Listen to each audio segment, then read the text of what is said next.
I always find it easier to listen quietly for God when I'm out in nature because there's a lot less distraction to deal with. Where I am now, there's no cell phone service. There's not really any other people around even. And so in this space where there's less distractions, let's continue to think a little bit about busyness in our lives. I wonder if you've ever heard about the origin of the word marathon. It's a Greek legend about a messenger named Philippides. He ran from the Battle of Marathon all the way back to the capital of Athens to announce the battlefield victory. And then after that, he ran all the way back to Marathon, and he died. And now we all run marathons, literally or figuratively, in life, to remember the distance, 26.2 miles, that Philippides ran. Or perhaps it's to seek encouragement for a long journey. But we forget about his death that followed after working so hard. Philippides pushed himself so hard that he dropped dead. And I think this is a good reminder of how I was living my pre-pandemic life, and maybe for you too. Looking back now, it's hard to believe that I even survived the pace at which I was running. And then fortunately, life went on pause during the spring of 2020. There were fewer options of things to do. In fact, in the area that I live, there's pretty much nothing to do. They even closed parks and playgrounds. There were limits on what we were allowed to do. We had to stop, or at least we had to slow down.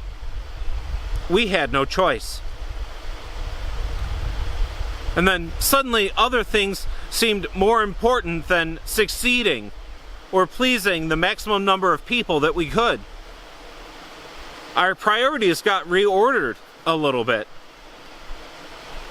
Saying yes to everything had perhaps gone a little too far in my life.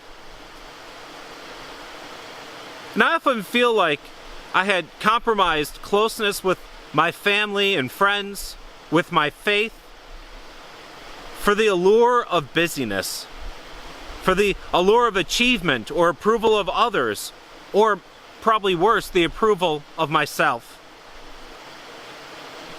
Of course, this performance is not a solo act, though. As I looked around me in a pre-pandemic world, there were a lot of other people that were on this stage of life.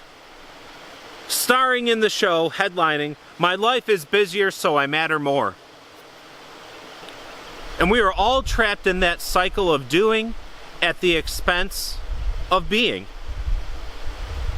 And so I encourage you to join me as we work together to figure out what matters most in our lives.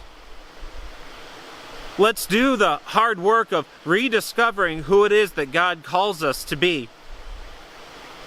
Let's spend our limited time, remember the 1,440 minutes, in better ways that place us in harmony with who we are and who we love. And if we can do those things, I believe that we'll be much healthier, much happier, and most importantly, more hope-filled living in that way.